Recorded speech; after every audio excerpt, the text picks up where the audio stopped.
Olá! Oi, queridos, tudo bom? Como eu falei para vocês, e é de praxe, toda semana tem correção do tema referente à aula em questão. Nessa semana a gente teve a aula de número 4, na semana que passou, na verdade. Então agora eu vou corrigir os temas referentes justamente à aula 4, que é aquela questão da evolução atômica, as concepções de cada teórico, quais foram os experimentos, todos eram de natureza empirista, ou seja, eles acreditavam na prática e a prática dava subsídios para que eles pudessem constituir a sua ideia atômica, a sua ideia de átomo. Então eu vou fazer contigo agora a correção dessas questões que foram marcadas e foram, enfim, colocadas, disponibilizadas ali no grupo. Me acompanha e se tu tiver alguma dúvida, enfim, depois já sabe como proceder, é só me contatar, marca ali um horário de plantão, eu vou ter prazer em te atender, tudo bem? Então acompanha comigo, ó, tá aqui o livro aqui atrás, tá vendo? É só pegar a unidade de exercícios de atomística, acho que 2.7, me acompanha então nessa correção, nessa evolução histórica sobre a estrutura do átomo. Tudo bem? Vamos lá então. Bom, então, pessoal, vamos começar a correção do tema, aqui com a unidade 2.7 da página 67, com a questão de número 1, primeira questão do tema, lembrando que a natureza dessas questões é uma natureza bastante teórica, não é? É diferente das relações que nós fizemos antes em química fundamental e separação de misturas. Essa questão de número 1, trabalha justamente com as concepções dos atomistas. Então comecemos com a 1, ali está vendo a marcação. As diferentes propostas para o modelo atômico sofreram modificações que estão citadas cronologicamente. Essa palavra é muito importante. Eles querem saber, de acordo com a linha histórica, quais foram as sucessivas evoluções atômicas que aconteceram. Quais das associações entre o autor e o modelo está incorreta? Muita atenção nessas pegadinhas, tá? Não é a correta, obviamente é incorreta. Comecemos assim. Dalton, partículas indivisíveis, indestrutíveis e imperecíveis. Está correto, o modelo atômico de Dalton é justamente o modelo atômico no qual a gente teve a ideia de átomo maciço, não é? Átomo eterno, parecido com um dos gregos, mas com identidade, vindo das leis ponderais. Está correto, este é o átomo de Dalton, indivisível, tudo bem? Palavra-chave aqui no modelo de Dalton, tá ali, marquei para ti, indivisível. Correta a primeira, ele quer incorreta. Thomson, esfera positiva com cargas negativas internas. Podemos discutir sobre esfera, porque era um fluido positivo, mas ok, não está errado. As cargas negativas, que eram os elétrons, eram internos, está correto. Rutherford, átomo nuclear, palavra-chave para o modelo de Rutherford, com elétrons externos. Também está correto, a ideia de grandíssimos vazios, a maior extensão do átomo era literalmente vazia, o átomo tinha matéria, núcleo justamente na região concêntrica. Tá correto? Bohr, modelo de Rutherford com elétrons em orbitais, igual a caráter ondulatório. Aqui que está o grande erro. A ideia de Bohr não era a ideia de elétrons em orbitais, e sim em órbitas estacionárias de energias discretas. Ou seja, em outras palavras, em níveis de energia.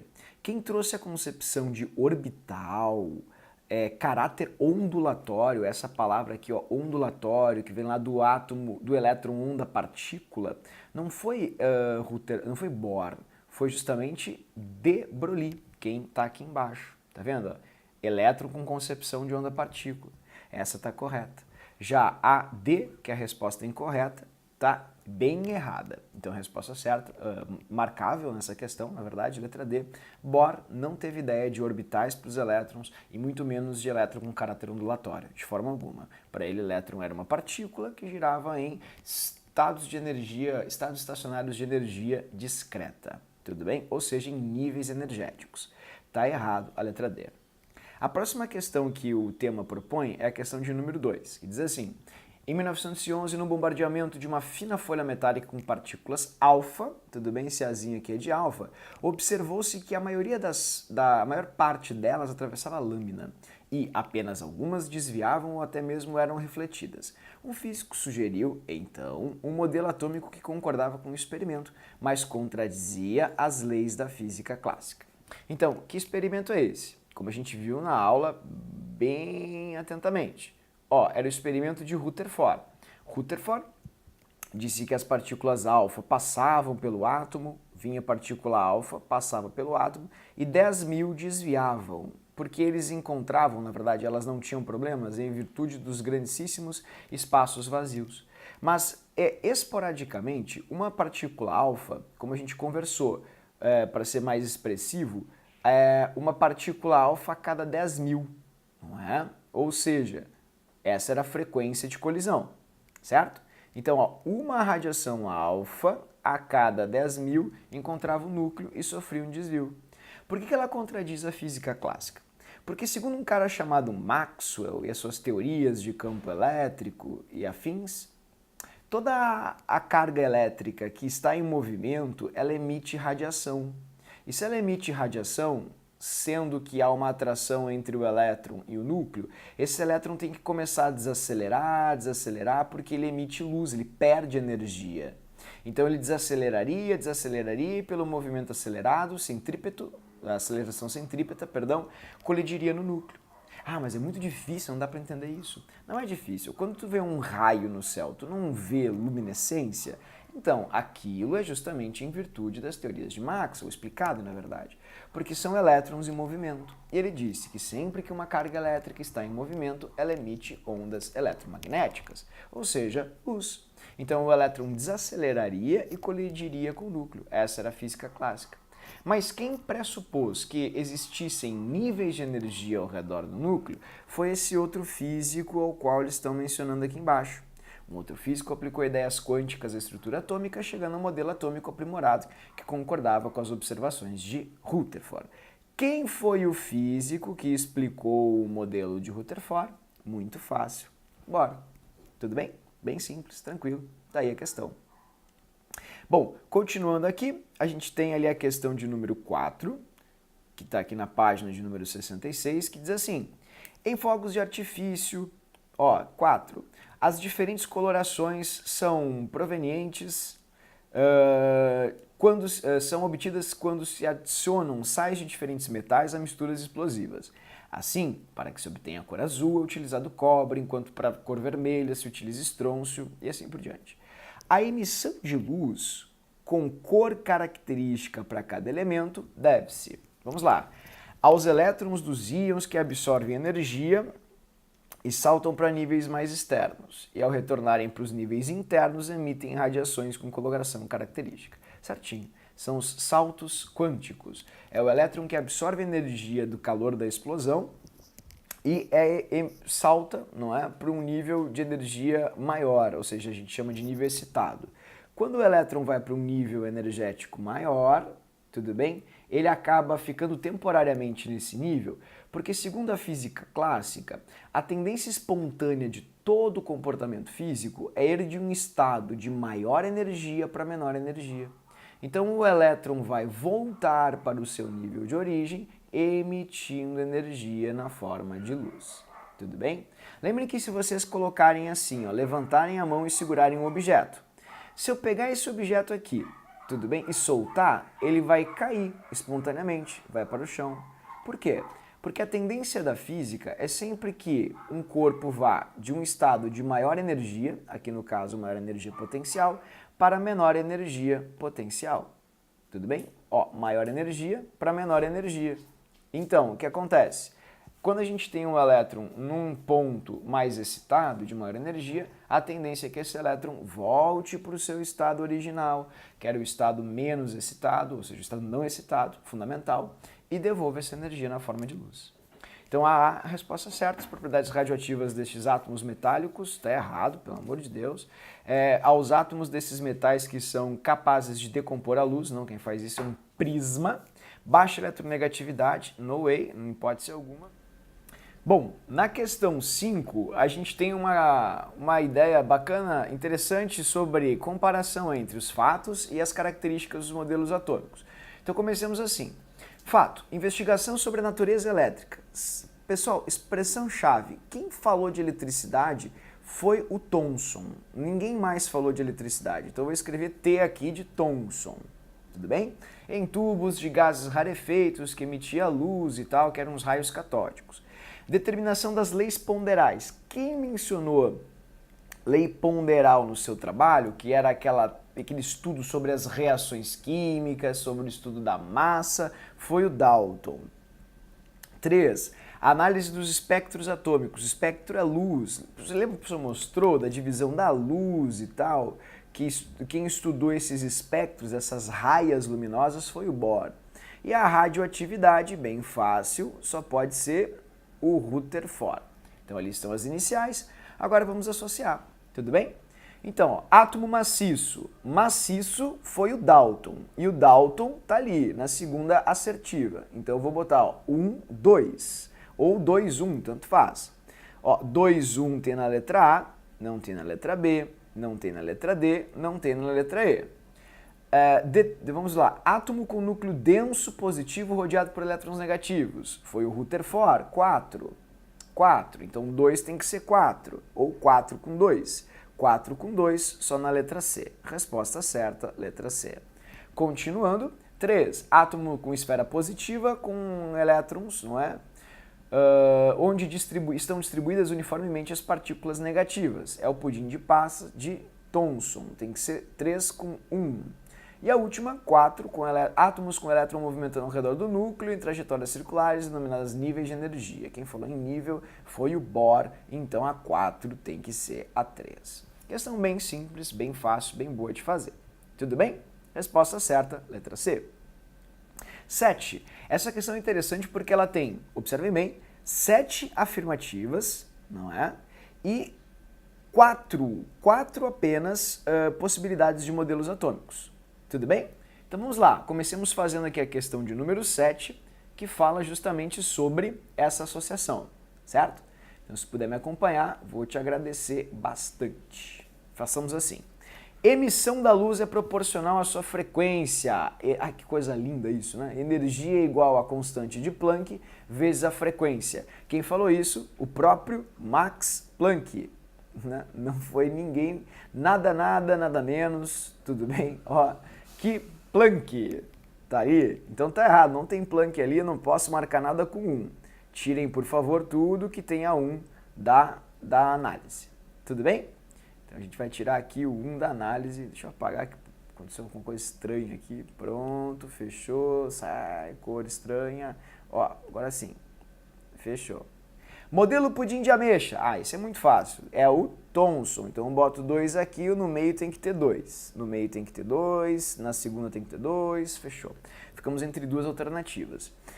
Princípio da incerteza. Heisenberg. Tudo bem? É impossível saber o momento, ou seja, a velocidade e o local exato do elétron no orbital. Então tá errada, não tem Heisenberg aqui, jamais marque incerteza. Elétron apresenta comportamento ondulatório, foi a ideia genial de de Broglie, tá errado, não tem de Broglie ali. Carga positiva e massa concentrada no núcleo, foi o mestre Rutherford, voz de trovão. Lembra que ele tinha uma voz muito grave, muito marcante, que chegava a atrapalhar até a medição dos experimentos. Carga positiva e massa concentrada no núcleo. Ah, mas para aí, ó, carga positiva e massa concentrada no núcleo. Já foi ali, então, pronto, é o Rutherford. Ah, esse eu já tinha lido, perdão. Órbita eletrônica quantizada. Então, a órbita eletrônica quantizada foi a ideia do Bohr, foi ele que mencionou isso, o elétron estava num estado estacionário de energia discreta, ou seja, o órbita, não é, estacionária de energia discreta, é justamente o nível de energia. Sempre que eles falarem em quantizado, órbita quantizada, vocês podem substituir por nível. Ah, mas eu nunca entendi isso. São as camadinhas, aqueles locais pré-definidos que os elétrons ficavam ao redor do núcleo. Em uma reação, átomos de um elemento não desaparecem. Ah, o átomo eterno, viu? Não podem ser transformados em átomos de outros elementos. Identidade. Quem falou isso foi o Dalton a partir do princípio da conservação das massas. Então, 7, 2, 5 e 6, 7, 2, 5 e 6, letra B. Bem tranquila, bem fácil, baita questão. Tudo bem? Então, espero que eu tenha me feito entender. Questão 7 já foi para conta. Agora vem a 11 aqui para mim, vamos ver se vocês conseguem achar comigo a 11 aqui, bem fácil. Essa aqui é um clássico. Essa questão aqui não contem para ninguém, vocês não eram nem nascidos. mas olha, eu fiz essa prova, pronto, falei, tá? Nessa época eu já era aí adolescente, estava entrando na fase adulta praticamente, fazendo provas, já vocês não eram nem nascidos. E essa questão me traz uma carga emocional muito grande, uma nostalgia, porque fiz essa questão no vestibular. Então diz assim, uma moda atual entre as crianças é colecionar figurinhas que brilham no escuro. Atual para quem, né? Para quem viveu na pré-história como teu professor de química, tá? Naquela época a gente não tinha entretenimento, então isso era atual para nós. Essas figurinhas ou figuras apresentam em sua constituição a substância sulfeto de zinco. O fenômeno ocorre porque alguns elétrons que compõem os átomos dessa substância absorvem energia, sempre a mesma ladainha, absorvem energia e saltam para níveis mais externos. No escuro, esses elétrons retornam aos seus níveis de origem, liberando energia luminosa e fazendo a figurinha brilhar. Essa característica pode ser explicada considerando o modelo proposto por... Quem falou do pula-pula do elétron tá aqui. Bohr, só pode ter sido ele. Bem fácil, questão simples, nostálgica, letra E, questão de 2001 da URGS. 11. Vamos para 13. Na coluna da esquerda está ali a 13, questão do tema. Lembrando que o professor pôs essas questões já enumeradas, todas bonitinhas ali no nosso link de temas.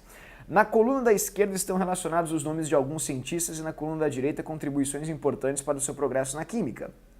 Lavoisier. Lavoisier, nada se cria, nada se perde, tudo se transforma. Ele e Marie, em 1788, falaram nessa frase, naquele livro célebre para química, que era o Tratado Elementar de Química, Tratado de Química Elementar. Então, leis ponderais, lei da conservação das massas, está ali embaixo, já achei aqui, não sei vocês, eu achei, está ali Joseph-Louis Proust, que foi justamente das proporções fixas, o segundo teórico das leis ponderais. Quando tem uma reação, as proporções de massa entre os participantes se mantêm fixas. Se eu dobrar a quantidade de um reagente, ele vai consumir o dobro da quantidade do outro reagente e vai produzir o dobro de produto. Lei ponderal das proporções fixas. Então a 2, que é do Proust, está lá em cima. Linus Pauling, trabalharemos agora na aula de número 5, é o simplesmente cientista laureado 3 vezes com o Prêmio Nobel, Paz, Física e Química, não necessariamente nessa ordem, e que trabalhou com as órbitas, níveis e subníveis e a organização energética destes. Então ele fez o diagrama de distribuição eletrônica. Não entre em pânico, a gente vai trabalhar com isso agora na aula de número 5, que é o nosso programa. Niels Bohr, modelo atômico, esse todo mundo lembra, né? 4 aqui para o Bohr. E o russo, Dmitry Mendeleev, que teve um sonho, está aqui e descobriu nesse sonho como organizar os elementos. Ou seja, foi o sonho célebre da tabela periódica. Fica a dica de um livro, O Sonho de Mendeleev, baita livro, muito bonito, clássico da química. Então, resposta 2, 4, 5, 2, 4, 5, 1, 3, letra C. Tudo bem? Bom, vamos lá. Questão 15. Considerando as seguintes afirmativas sobre os modelos atômicos. O átomo como partícula descontínua com a eletrosfera dividida em níveis. Bohr. Falou em nível, tem que ser Bohr. Viu como não é difícil? É só associar direitinho, direto ao atomista. Átomo com partícula maciça indestrutível. O átomo maciço é o bola de bilhar, é o do Dalton. Átomo como modelo probabilístico. Provável e matemático, tem que ser o moderno. Moderno, ok? Átomo como partícula maciça com carga positiva incrustada de elétrons, pudim de passas, é o Thomson, é o J.J. Thomson. Átomo formado por núcleo positivo e elétrons girando ao seu redor, foi o mestre Rutherford, ok? Tá aí. Então, vamos colocar na ordem. O primeiro foi o Dalton, então tem que começar com o 2. Depois do Dalton veio o Thomson, que é o 4. Depois do 4 veio o Rutherford, que é o 5. Depois o Bohr, que está no 1. E o modelo moderno, que está no 3. 2, 4, 5, 1. 2, 4, 5, 1, 3. Letra B. Viu como a matéria é fácil? Barbada, né? 15, então, letra B. Questão 17. Vamos para 17. Vamos ver o que eles trazem para a gente na 17. Quando se salpica um pouco de cloreto de sódio ou bórax, diretamente nas chamas de uma lareira, obtém-se chamas coloridas. Bórax também é um salzinho de sódio, ok, pessoal? Obtém-se chamas coloridas. Isso acontece porque nos átomos, dessas substâncias, os elétrons excitados. Mesmo papinho do eletrosaltitante. Vamos lá? Então, absorvem energia sob a forma de luz. Não, joga na lareira. Opa, na chama é calor, não é luz. Retornam aos níveis energéticos inferiores, até aqui tá legal, até aqui tá bacana. Devolvendo energia absorvida sob a forma de luz. Perfeito, voltou para o estado fundamental, devolveu toda a energia absorvida pela fonte de calor na forma de luz. Recebe um quanto de energia e distribui-se ao redor do núcleo em órbitas mais internas. Não, ganhou energia, vai para fora, querido, porque está mais energético. Emitem energia sobre a forma de luz e são promovidos para órbitas mais externas. Se ele perde energia, ele tem que ficar mais perto do núcleo e não mais afastado. Está errado. Saltam para níveis superiores, superando a carga nuclear e originando um ânion. Não, se tu perde um elétron, tudo é errado, Jesus. Se tu perde um elétron, se um átomo perde o elétron, o que acontece é virar um cátion e não um ânion. Tudo é errado. Resposta certa, letra B. Tudo bem? Na 17. 19. O átomo na visão de Thomson é constituído de níveis e subníveis. Thomson é o pudim de passas. Nível e subnível é Bohr. Carga positiva e negativa. Fechou. Ele foi o cara responsável pela ideia de positivos e negativos na matéria. Núcleo é Rutherford, espaço vazio é Rutherford e orbitais foi o Schrödinger. Com perdão pelo meu alemão. Ok? Resposta certa, letra B. Na 21, onde está a 21? Achei a 21. Linda essa questão. A experiência de Rutherford, que foi na verdade realizada por dois de seus orientandos, o Geiger e o Marsden, serviu para refutar. Refutar é contrariar, contra-argumentar, dizer que não é, falsear. Isso é refutar. Então, quem é que o Rutherford refutou? Quem é que o Rutherford disse assim? Vem cá, não é assim, não está certo. Rutherford refutou o modelo de Thomson. Tudo bem? Resposta certa, letra B. Então, depois da 21 vem a 23. Vamos ver a 23. Boa questão também, só preencher as lacunas. Diz assim, assinale a alternativa que preenche adequadamente as lacunas do texto abaixo, na ordem que aparecem. Uma das contribuições do modelo de Bohr foi a introdução do conceito de quantização de energia, porque vem de quantum, não é? Energia em quantidades discretas. Não conservação. Conservação de energia é um modelo físico, não é? Bastante anterior ao modelo de Bohr. Segundo o modelo, quando os elétrons, né, pessoal, os saltitantes do átomo, sem dúvida são os elétrons. Então não pode ser átomo e muito menos fóton. Quando os elétrons são promovidos a um nível energético mais elevado ou retornam ao fundamental, a energia só pode ser quando o elétron vai para fora do núcleo, imagina o núcleo aqui, o elétron vai para fora, ele absorve, sempre a mesma coisa. Quando ele volta, tá lá o elétron serelepe, maroto trigueiro, volta, ele libera essa energia. Então, absorve e libera. Absorvida e emitida, tá ali, ó. Absorvida, respectivamente emitida, só pode estar na letra A. Segundo um número inteiro de quanta, que é o plural de quantum, que são quantidades de energia discretas, ou seja, sempre as mesmas quantidades de energia. Tudo bem? Ah, mas por que não pode ser a letra B? A letra B não pode ser, querido, porque ele diz que quando o elétron pula de um nível mais interno para um nível mais externo, assim, ó, interno para o mais externo, ele emite. E está errado. Ele absorve energia. Mas poderia ser fóton no final? Poderia, não tem problema. Lembrando que fótons e quanta se assemelham. A diferença é que o quanta, né, é de qualquer natureza energética e o fóton é expressamente luminosa. Porém, o quanta também abrange energia luminosa. Tudo bem? Resposta da questão 23, então, letra A. A 26, falava sobre o século XIX, as concepções da ideia de átomo. E aí eles trazem uma tabela gigante que parece ser horrenda, mas é uma barbada. Ele pede para que vocês marquem a alternativa onde há coerência entre o cientista, entre o experimento e entre o átomo desse cientista. Então, Dalton, raio catódico, erro crasso. Raio catódico é Thomson, descarga elétrica, tá vendo ali, ó? Ele descobriu o elétron. Não, Dalton, em hipótese alguma, quem fez isso foi Thomson. B, Bohr, lei ponderal, Jesus, não. Lei ponderal é massa, massa foi Dalton, Bohr é um cara já bem mais desenvolvido. Pula C, por quê? Porque sim. Thomson, princípio da teoria da mecânica quântica. Não. Quem trabalhou com mecânica quântica foi o Bohr. Muito errado. E o Demócrito, experimentos com condução de corrente elétrica. O Demócrito era um grego, 450 a.C., Demócrito de Abdera, da escola de Abdera da Grécia Antiga, pré-socrática. O pessoal não tinha corrente elétrica na Grécia, tudo bem? Pelo menos tomada não tinha não. Então não pode ser, em hipótese alguma, o Demócrito. Só nos deixa aqui a letra C, Rutherford, experimentos envolvendo radioatividade e átomo com núcleo. Tá ali ó, a palavra-chave para o modelo de Rutherford, o núcleo, foi a grande descoberta dele. Resposta certa, a letra C. Tudo bem? Fechou então a questão de número 26. Depois a 26 eu tenho aqui a 29. Tá? Então vamos para a 29. Ó, questão do ITA, já não vou fazer. Não, mas olha que legal. Pô, fala para tua mãe aí que tu fez uma questão do ITA. Olha que fácil.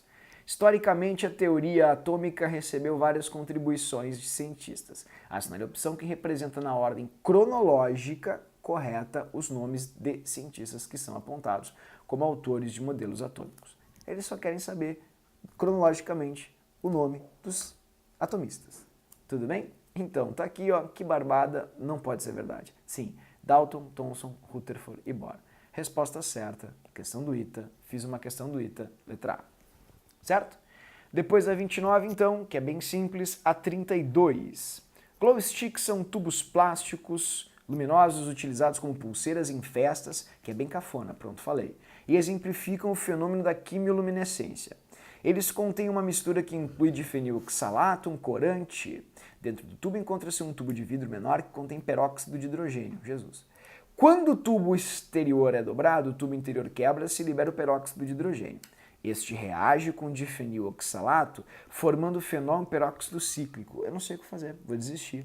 Não sofre por hipótese. Olha ali, ó. Reage com corante e dióxido de carbono. Ok. No decorrer do processo, acabou a questão, viu? Sempre tem algo por detrás. Tá ali, ó. Elétrons são promovidos para estados eletrônicos excitados. Pronto. Sempre que tem luz é a mesma coisa, é o elétron saltitante. É o elétron que pula para o nível mais excitado e ao retornar ao seu nível de origem, este vai acabar liberando energia, vai liberar luz. Certo? Então, resposta certa da questão, deixa eu marcar aqui para ti, tá ali, ó, resposta certa da questão, fechou.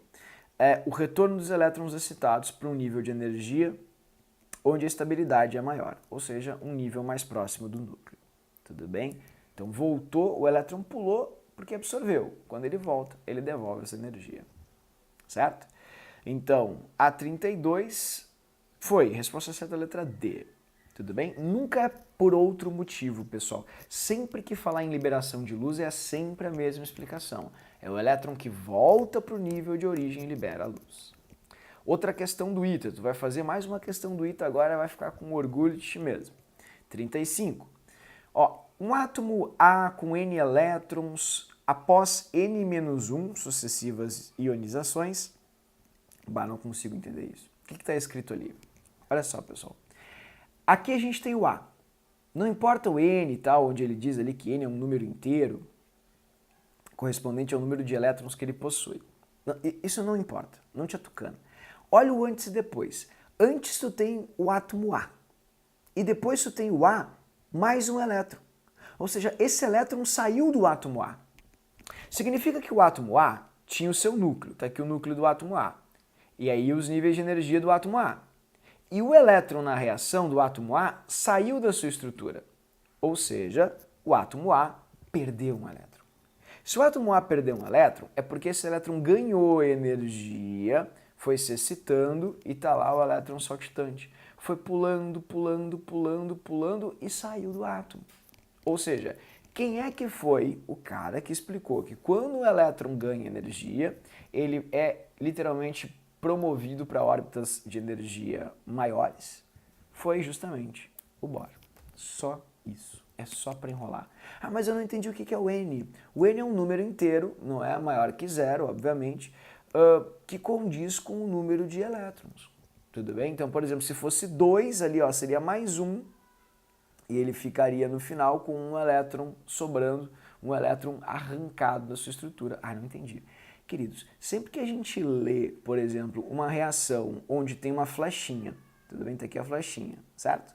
E depois tu tem, ó, o átomo mais alguma coisa, significa que esta coisa saiu desse átomo, certo? Ó, esse sinal de mais, inclusive, representa uma espécie que na química nós chamamos de cátion.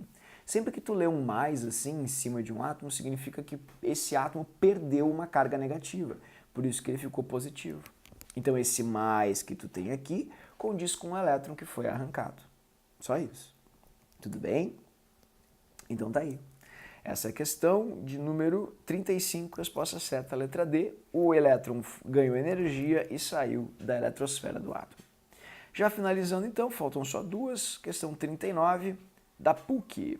Em 2003, comemorou-se o centenário da publicação do trabalho que marcou a época do desenvolvimento da teoria atômica, intitulado Sobre a Constituição de Átomos e Moléculas. O trabalho oferece uma descrição de estrutura atômica na qual os elétrons descrevem órbitas bem definidas e podem saltar de uma órbita para outra mediante absorção e liberação ou emissão de radiação. Bohr, que foi o cara que falou dos elétrons saltitantes. Autor desse trabalho, elaborou seu modelo atômico tomando as ideias de Rutherford como ponto de partida. Segundo Rutherford, o átomo contém um núcleo positivo muito pequeno ao redor do qual movem elétrons. Assim, surgiu a famosa imagem do átomo como um planetário. Essa foi a ideia, não é, do modelo atômico de Rutherford, que é aquele pequeno sistema solar. Tudo bem, é planetário. Planetário, o qual substituiu a noção de átomo pudim de passas, que era o átomo de Thomson. Certo? Então, resposta certa, Bohr, sistema solar, Thomson, pudim de passas. Letra A. E a última questão, então, questão maravilhosa da URGS desse ano, lindíssima, que diz assim: considere as seguintes afirmações a respeito de Rutherford e o modelo de Rutherford-Bohr. A maior parte do volume do átomo é constituída pelo núcleo. Meu Deus do céu, revirou o caixão agora o Sir Barão de Nelson, Sir Rutherford. Pessoal, é vazio. O Rutherford pediu para que a gente baixe a bolinha, seja menos presunçoso, porque somos feitos por grandíssimos vazios. Então, é a menor parte e não a maior. Muito errado. Os elétrons movimentam-se em órbitas estacionárias de energia discreta. Órbita estacionária é uma forma de chamar nível de energia. Quem falou de nível de energia foi o Bohr, ele está sendo citado aqui nesse modelo, então está certinho, esses elétrons se movem em nível de energia, faz parte desse modelo. Então, repetindo, órbita estacionária é a mesma coisa que nível de energia. O elétron, ao pular de uma órbita mais externa para mais interna, o elétron saltitante, ganhou energia, pulou da mais interna para mais externa. Quando voltou, ou seja, da mais externa para mais interna, ele liberou luz. Fechou? Então o elétron, ao pular da órbita mais externa para mais interna, emite uma quantidade de energia bem definida. Quais estão corretas? A2 e A3. Letra D, sempre a D. Certo? Então é isso aí. Fechou. Já acabou o teu café? Acabou também aí teu horário para estudo de química? Espero que vocês tenham entendido então a resolução do tema, tudo bem? Repetindo, reiterando, qualquer dúvida, marquem um plantão, falem comigo, não é? Vocês podem recapitular essa aula 4 está completa ali no nosso canal, está ali no nosso grupo no Facebook também. E ainda essa semana, para vocês usufruírem bastante desse tempo ocioso de Páscoa, eu vou passar para ti mais uma bateria com uns 3 ou 45 exercícios extras de atomística para tu te entreter, certo? Eu espero que eu tenha ajudado. Um grande abraço a todos vocês e até a aula. Tchau, pessoal!